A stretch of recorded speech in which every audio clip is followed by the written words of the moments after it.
Hola Mina. Video kali ini adalah alur cerita anime One Punch Man Season 3 episode 18.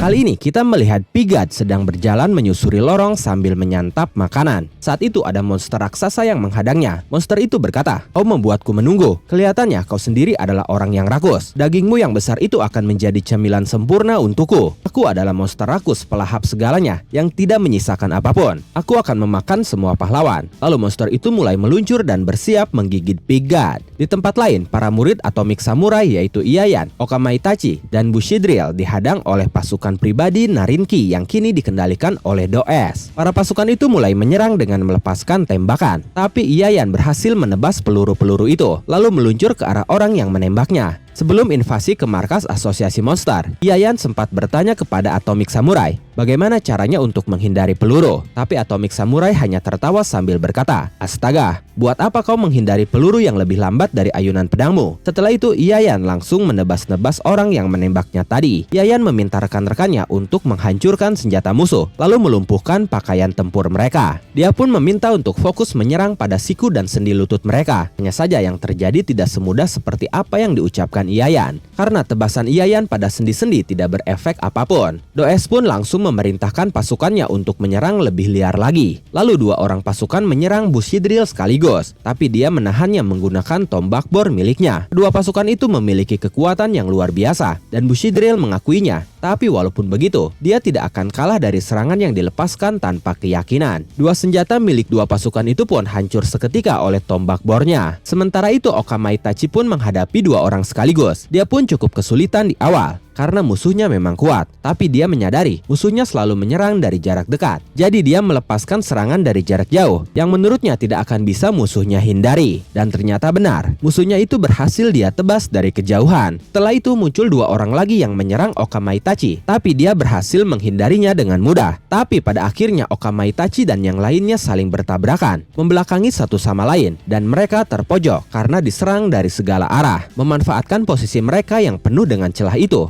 Do-S langsung melepaskan cambuknya untuk menjadikan mereka sebagai budak. Tapi saat itu ada yang tiba-tiba menangkap cambuknya hanya dengan tangan kosong. Dan orang itu ternyata adalah Amai Max. Amai Max berkata, "Kau mengendalikan orang-orang dengan cambuk ini kan? Seperti konduktor yang memimpin orkestra dengan tongkat. Kutebak, itu adalah bentuk hipnotis lewat rasa sakit kan? Sekali tercambuk, siapapun akan kehilangan pikirannya." Setelah itu Amai Max berkata kepada Iayan dan yang lainnya, "Posisi kalian di sini tidak unggul. Serahkan yang di sini kepadaku. Kalian pergilah. Kalau kalian di sini terus, aku takut kalian akan bernasib sama menjadi monster budak seperti mereka. Apa kalian ingin menodai nama Atomic Samurai dengan melakukan kesalahan seperti itu?" Bushidriel berkata, "Apa kau berniat melawannya sendirian?" Amai Max menjawab, "Aku punya solusi yang sangat mudah untuk mengubah kondisi ini. Terus terang, aku bisa bertarung lebih leluasa tanpa kalian. Jangan khawatir, dia tidak akan bisa memanipulasi otakku." Setelah mendengar itu, Okama Itachi mengajak Iayan untuk pergi dan mempercayakan sisanya kepada bintang mereka yaitu Amai Max. Iayan pun setuju. Mereka bertiga akhirnya pergi dan kini hanya tersisa Amai Max dan Do-S yang siap saling berhadapan. Do-S berkata, "Kau berani bertarung sendirian di saat seperti ini?" Amai Max menjawab, "Pahlawan berideologi seperti mereka bertiga hanya akan mengganggu pertarunganku saja. Aku yakin mereka tidak akan sanggup melihat gaya bertarungku." Do-S berkata, "Wah, kau ini memang keren. Aku senang bertemu denganmu. Jangan bilang siapa-siapa ya. Aku ini dulu penggemarmu. Bagaimana kalau kita saling mengakrabkan diri?" Setelah itu Do-S membuka masker yang selama ini dia kenakan. Dia memiliki mulut yang menyeramkan dan lidah yang menjulur panjang. Do-S berkata lagi,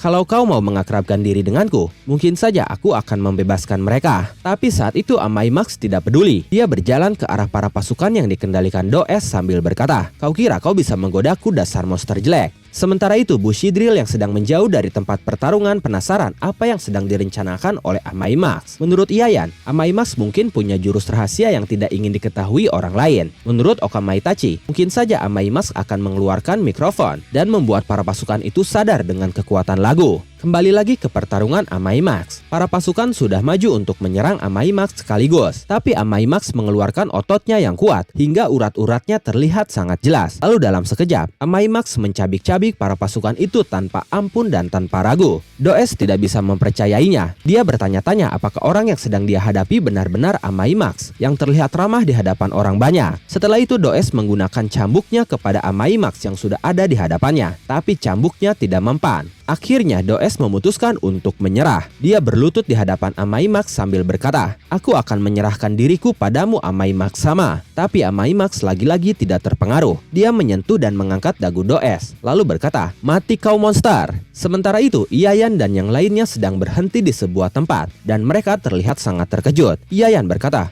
"Apa itu? Monster? Ataukah Pigad? Aku tidak mengerti. Bagaimana bisa ini terjadi? Apa dia bisa mencerna itu?" Saat itu ternyata monster besar yang muncul di hadapan Pigad dan sudah siap memakan Pigad. Justru dialah yang dimakan oleh Pigad. Monster itu ditelan hidup-hidup oleh Pigad hingga badan Pigad menjadi sangat besar. Bushido berkata, "Aku juga tidak mengerti, tapi sepertinya kita sudah melihat sesuatu yang tidak boleh dilihat." Iayan berkata, "Kau benar, ayo kita cari jalan lain." Setelah itu mereka mencari jalan lain dan bertemu dengan beberapa monster yang langsung mereka tebas. Tapi lantai yang mereka pijak tiba-tiba hancur. Mereka akhirnya jatuh ke lantai bawah dan di sana mereka bertemu dengan Devi Longhair. Okama Itachi terpesona dengan penampilan Devi Longhair. Dia berkata di dalam hatinya, "Pria tampan, dia membuatku tergoda, tapi aku tidak boleh tergoda. Dia monster dan aku pahlawan. Ini jelas cinta terlarang." Lalu Iayan meminta Okama Itachi melepaskan tebasan udara miliknya untuk melihat kemampuan Devi Longhair. Tapi Okama Itachi diam saja dan Iayan tahu persis bahwa Okama Itachi saat itu sedang jatuh cinta lagi pada monster. Dan itu membuat Bushido mengamuk hingga dia ingin menebas Devi Longhair sendirian. Tapi Iayan meminta mereka untuk tenang karena selagi mereka ribut, di tempat lain terjadi pertarungan hidup mati. Jadi mereka harus meringankan beban Atomic Samurai sebagai guru, dan itulah tugas mereka saat ini. Setelah itu Okama Itachi akhirnya melepaskan tebasannya dan Devi Longhair menahan tebasan itu menggunakan rambut panjangnya. Devi Longhair berkata, "Seperti katak dalam sumur yang tidak tahu dalamnya lautan. Pahlawan kelas A sama sekali tidak tahu teror rambutku ini." Iayan terkejut karena tebasan Okama Itachi dihentikan dengan mudah hanya menggunakan rambut. Lalu tiba-tiba muncul rambut dari tanah di belakang Okama Itachi. Beruntung Bushido menyadarinya dan berhasil menyelamatkan Okama Itachi. Iayan akhirnya menyadari bahwa senjata Devi Longhair adalah rambutnya yang jauh lebih tajam dari pedang. Rambutnya itu bisa menembus baju zirah dengan mudah. Dia pun memprediksi bahwa kemungkinan Devi Longhair memiliki berbagai macam serangan selain menusuk. Mungkin ada serangan seperti menjerat, mengendalikan, melempar, atau memotong. Monster itu memang memiliki banyak keunggulan, tapi Iayan merasa bisa memotongnya menggunakan Iaido miliknya selagi monster itu bertahan. Setelah itu monster itu mulai bergerak. Dia berkata, "Seperti dedaunan hijau yang tenggelam dalam garam, kalian juga akan tenggelam dalam rambutku." Saat itu rambut-rambut muncul dari bawah tanah dan bersiap menyerang mereka bertiga.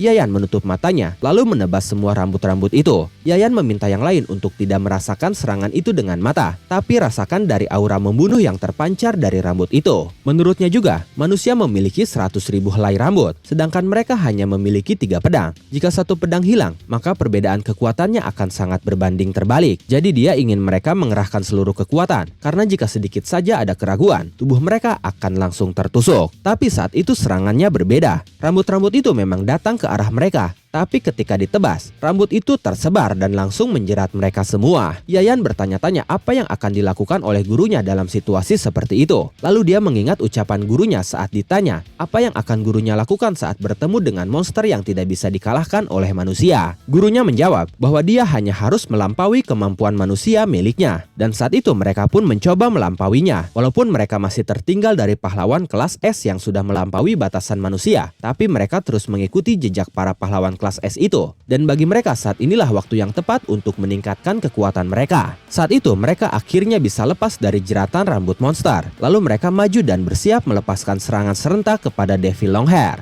Sementara di tempat lain, terjadi sebuah ledakan yang diakibatkan oleh serangan monster. Di dalamnya ada salah satu pahlawan. Para monster itu bertanya-tanya apakah mereka berhasil menghabisi pahlawan itu. Tapi dari kepulan asap itu terlihat sosok pahlawan yang masih bertahan. Pahlawan itu memiliki tanda hati di dadanya, yang tidak lain dan tidak bukan, dia adalah Puri-Puri Prisoner. Dan momen itu mengakhiri alur cerita One Punch Man Season 3 episode 18. バイブスを感じて案じてアニメの魔法一緒に乗ろう漫画のページがめくれて生き生きと旅に参加して私たちと共に